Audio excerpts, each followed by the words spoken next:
ಬಯಸ್ತಾ ಇದ್ದೀನಿ.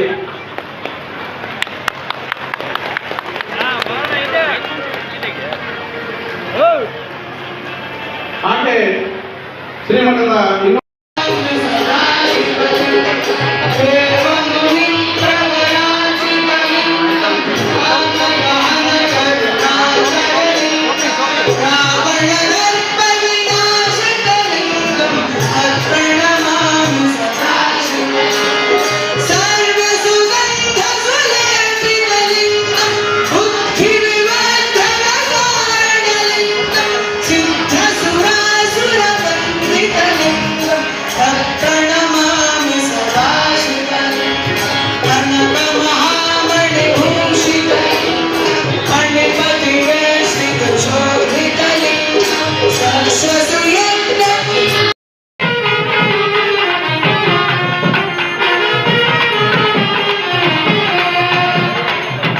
ಶುಭ ದಿನಗಳಲ್ಲಿ ಗುರುಪೂರ್ಣಿಮೆನ ಆಚರಣೆ ಮಾಡುವಂಥದ್ದು ನಮ್ಮ ಸನಾತನ ಧರ್ಮದ ಒಂದು ಪ್ರತೀಕ, ನಮ್ಮ ಸಂಪ್ರದಾಯ, ನಮ್ಮ ಗೌರವ.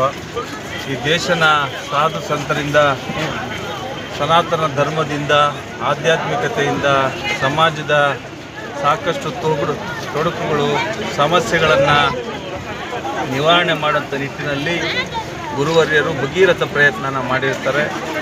ಅದರ ಜೊತೆಗೆ ಸಾವಿರಾರು ವರ್ಷಗಳಿಂದ ಈ ದೇಶದ ಮನುಕುಲಕ್ಕೆ ಒಂದು ಸದ್ಬುದ್ಧಿ, ಸನ್ಮಾರ್ಗದಲ್ಲಿ ನಡೆಯುವಂಥ ಒಂದು ಆಶೀರ್ವಚನ ನೀಡ್ತಾ ನಮ್ಮೆಲ್ಲರಿಗೂ ಸಹ ಗುರುವರ್ಯರಾಗಿ ಇರುವಂಥ ಗುರು ಸಮುದಾಯಕ್ಕೆ ಇದರಿಂದ ಗುರುಪೂರ್ಣಿಮೆ ಶುಭಾಶಯಗಳನ್ನು ತಿಳಿಸ್ತಾ, ಈ ಒಂದು ಗುರುಪೂರ್ಣಿಮೆ ಕಾರ್ಯಕ್ರಮದ ಅಧ್ಯಕ್ಷತೆಯನ್ನು ವಹಿಸಿ ಆಶೀರ್ವಚನ ನೀಡಿದಂಥ ಸನ್ಮಾನ್ಯ ಡಾಕ್ಟರ್ ಶ್ರೀ ನಿರ್ಮಲಾನಂದನಾಥ ಮಹಾಸ್ವಾಮಿಗಳು ಆಗಮಿಸಿ ಶ್ರೀ ಕ್ಷೇತ್ರ ಶಿಡ್ಲಘಟ್ಟದಲ್ಲಿ ಎಲ್ಲ ಭಕ್ತ ಮಹಾಶಯರು ಇಲ್ಲಿ ಸೇರಿದಂಥವ್ರಿಗೆ ಆಶೀರ್ವಚನ ನೀಡಿ ಗುರು ಪಂಕ್ತಿಯ ಬಗ್ಗೆ ಒಂದು ಸಂದೇಶನ ಹೇಳಿ, ಸಮಾಜ ಕಟ್ಟಿದಂಥ ವ್ಯಕ್ತಿಗಳ ಒಂದು ಸಂದೇಶನ ಹೇಳಿ, ಒಟ್ಟಾರೆ ಗುರುವಿನ ಆಶೀರ್ವಾದ ನಮ್ಮೊಂದಿಗೆ ಇರಬೇಕು, ನಮ್ಮೆಲ್ಲ ಕೆಲಸ ಕಾರ್ಯಗಳಿಗೆ ಗುರುವಿನ ಶಕ್ತಿ ನಮ್ಮ ಬೆನ್ನೆ ಹಿಂದೆ ಇದ್ದು ಸದಾ ಆಶೀರ್ವದಿಸ್ತಾನೆ.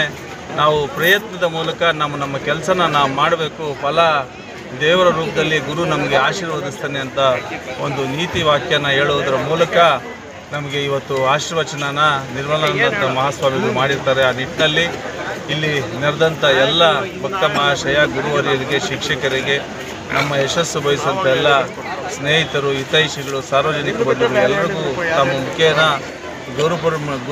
ಗುರುಪೂರ್ಣಿಮೆ ಶುಭಾಶಯಗಳನ್ನ ಈ ಸಂದರ್ಭದಲ್ಲಿ ತಿಳಿಸ್ತಾ ಇದ್ದೀನಿ. ನಮಸ್ಕಾರ. ಜೈ ಶ್ರೀ ಗುರುದೇವ್.